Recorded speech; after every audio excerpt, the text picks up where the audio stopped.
Biafra, when Nigeria was amalgamated, we need to ask the United Kingdom and David Macron, or Cameron, whatever the name is, were there an agreement that after a certain period of time, Nigeria will officially become an Islamic state? Were there a clause in the amalgamation agreement that in 2023, Nigeria will become Islamic state? And the Biafra people accepted it? And other indigenous nationalities in Nigeria accepted it? The answer is no.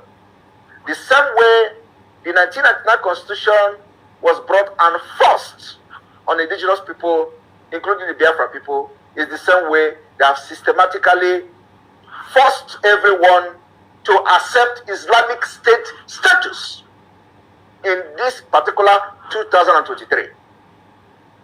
And no Christian, no pastor, no GO, no OG, no men of God, no all this their nonsense, GO or whatever, talking and condemning the United Kingdom for systematically supporting the Islamization of Biafra people and every other indigenous person in Nigeria.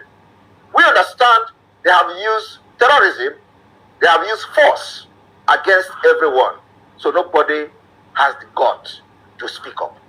But hey, those of you who are in position to speak up, why are you not speaking up?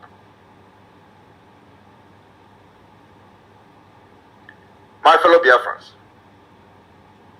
as a result of what is coming out from the United Kingdom and how Nigeria has manipulated its way because of the ignorance of those who have been overrun, who have been, conquered, and they can no longer talk, especially the money mongers within the Biafra land,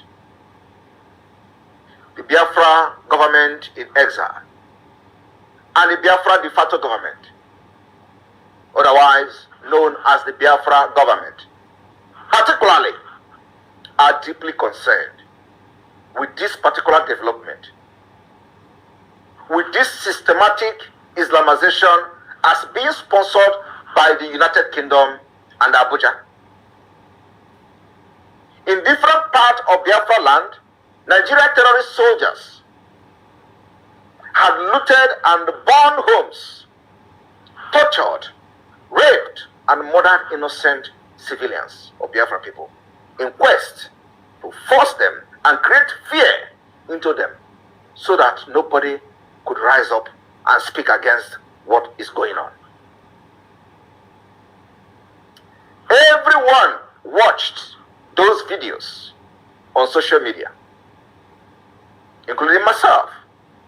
Today, we have liberated many provinces, many states within the Biafra territory that the terrorist military can no longer just go freely and burn the way they used to burn. We have all succeeded in creating a very heavy awareness that it is no longer hidden. I want to inform you today, the barbarity of the attack in Imo State, in Enugu, in Ebonyi, in Anambra, in Obi-Igbo rivers, and every other part of Biafra land was palpable. The sight of mass grave from the time of 1999 till date across Biafra land, and the body littered in forest, like just what was discovered in Abia State, in Lopanta, in the forest. The body lined up on the ground. Those kind of things etched forever in our memory. And so are the people behind the horrific stories. They continue to live in our memory. The Nigeria terrorist army has committed more than genocide in our land, all in the name of forcing us to accept Islamic State. The young men with their hands tied behind their back, shot and killed by those who address themselves as security agents. We saw in Abia State where Biafrans were praying in a field. Over 150 was murdered in cold blood. We saw in Imo State those grandfathers who were shot in the neck while drinking palm wine in their residence in the morning, very early morning, in the old Imo State. Not even our women and children were spared. Just last week, they killed many in Ihala. We saw it. Everybody shared the video. I want to inform the world this evening and my fellow Biafrans that since 2021, it is very clear what happened in many parts of Biafra State was not just a random episode. Those executions in cold blood were part of the bigger plan to silence every Biafran for Islamization, as can be confirmed by the United Kingdom today. And Abuja, it is very cruel, cynical, calculated. The UK and Abuja want to eliminate and annihilate Biafrans, and also eliminate our statehood, eliminate our freedom, and eliminate our culture and values. This will and must be resisted with everything in us. They want to eliminate our national identity. They want to eliminate our sense of being. They want to eliminate our history. And above all, they want to eliminate our hope in the future. These are war crimes. And nobody is talking about it.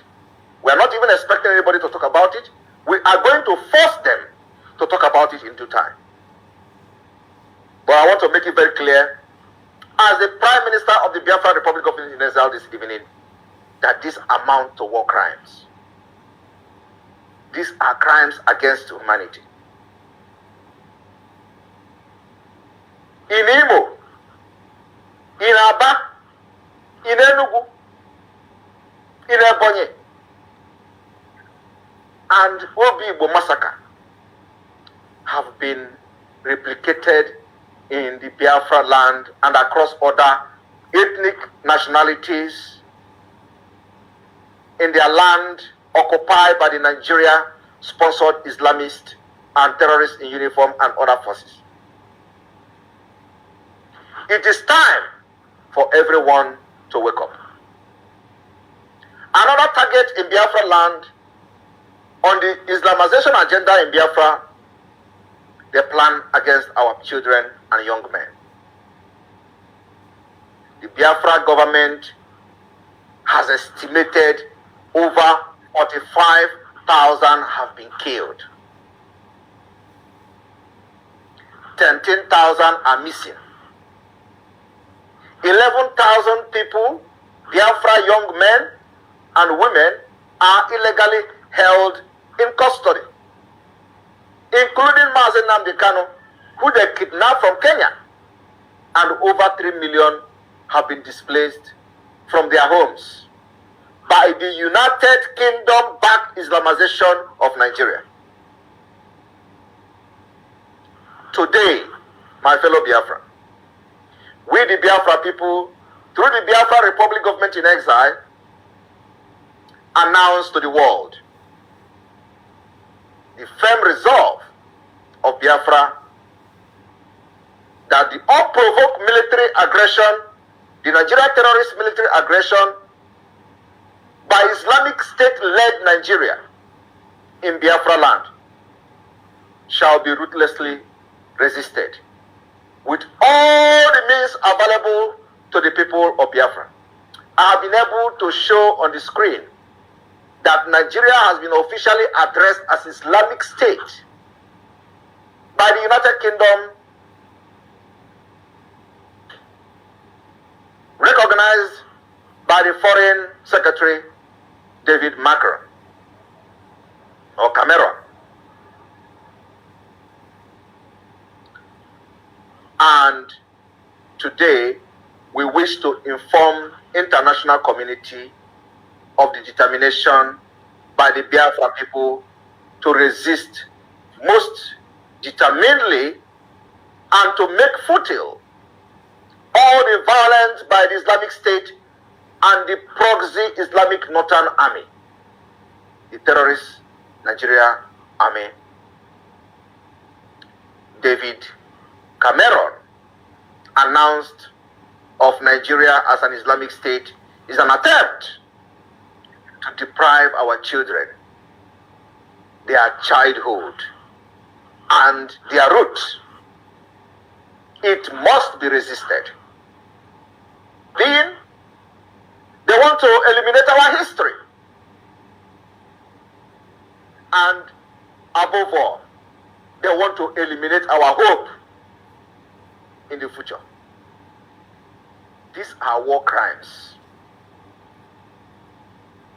And nobody is talking about it. We are not even expecting anybody to talk about it. We are going to force them to talk about it in due time. But I want to make it very clear, as the Prime Minister of the Biafra Republic of Israel this evening, that this amount to war crimes. Yes, we've come to the end of today's broadcast from Prime Minister Simon Ekpa, where he vows to continue the freedom of Biafra, fighting for the freedom of Biafran people and Maze Nnamdi Kanu, and also send warning out there to the UK government on supporting the Islamic State of Nigeria. So, thank you for listening. Bye.